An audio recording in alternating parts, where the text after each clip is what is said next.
We won't know the first-round pairings until Friday, but what we do know is that whoever walks through these doors next week is going to be facing one of the best blocking teams in the NAIA. Football really is a big deal in the village of Axtell, and while it might sound cliche, on game day, the town really does shut down.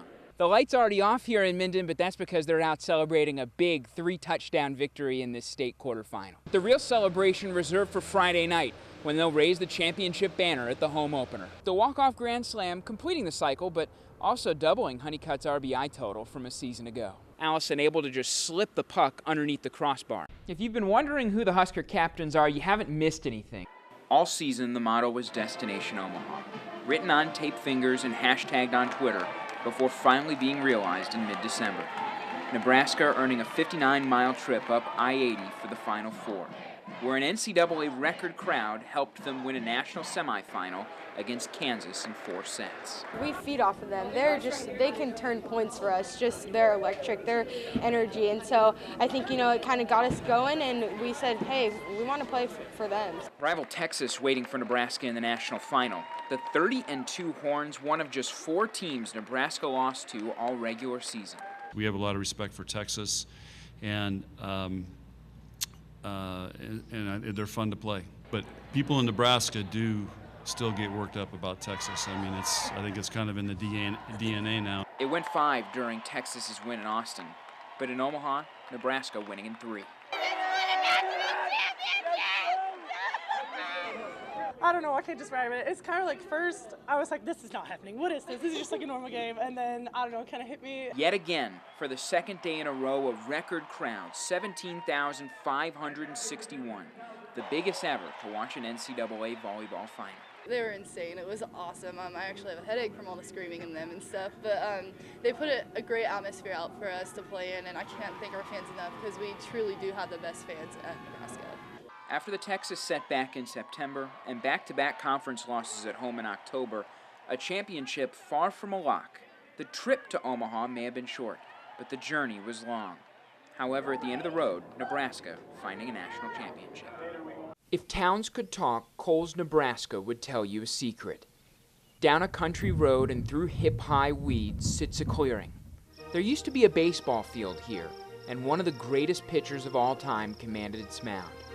His name was Denton True Young, but you probably know him by his big league nickname, Cy. My mind flashes to just visions of what it would have been like, and just kind of stand there and be in their footsteps of where they'd been. It's awesome, it's really a unique opportunity to be there. Young and his father moved to Coles in 1885, and at teenage, Young began playing for the town's semi-pro team. When Red Cloud realized he was pretty good, they signed him to their own squad. That group folded shortly after. Young returned to Coles, founding his own ball club. It's impossible to say for sure, but some newspaper articles hint that Young began pitching during that second go-round in Coles. It's the story of America, small town boy makes big, he starts his career down here, has something special. Young was back east by 1888, but the field that he played on in Nebraska continued to create its legacy.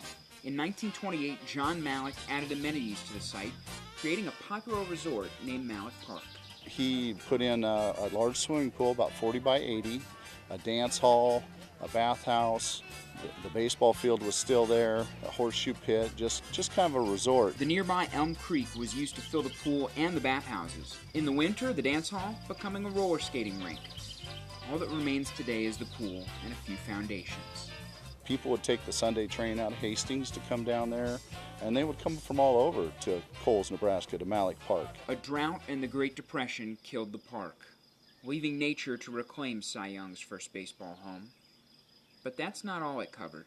Just a few years after Young left, on July 4th, 1890, statesman William Jennings Bryan addressed about 3,000 somewhere outside Coles, likely on Cy Young's baseball field, and likely with American novelist Willa Cather in the audience. That convergence, you have that literary figure, the political figure, and the sports figures. I mean, those 3 realms don't often mesh, and to have 3 just amazing historical figures be in the same place in a little town like Coles is just, it's just awe-inspiring. It's too bad towns can't talk, because if they could, Coles would tell you that before it was even an award, Nebraska was the first Cy Young winner. Last year, we still didn't end up winning a game. We knew we all had to come together and put more work in. It was after the Gibbon game, and we got that first win. It wasn't the prettiest win, but it's still like something came off our backs, and we knew we could do something. Withstood a lot of drives by them. Our boys hung pretty tough, and we came out in the end. I think that really turned the corner, was that we had to fight so hard, and we hung on to that one. As coaches, things were getting pretty tight. We were putting a lot of stress on ourselves as well, and just the elation. I went up the stairs and gave my wife a hug and cried a little bit with her. We've looked back at like past Minden Pro teams, and they've always been good. Before, like a couple years ago, they're always like someone to watch out for, and we've always wanted to be like that. I just remind them on Saturday, just to remember how that felt, and it's 25 in a row. Just remember that feeling. It's great that we're winning, but just remember what it feels like to lose. I think we're going to keep playing hard the whole year, and the other teams better watch out for us.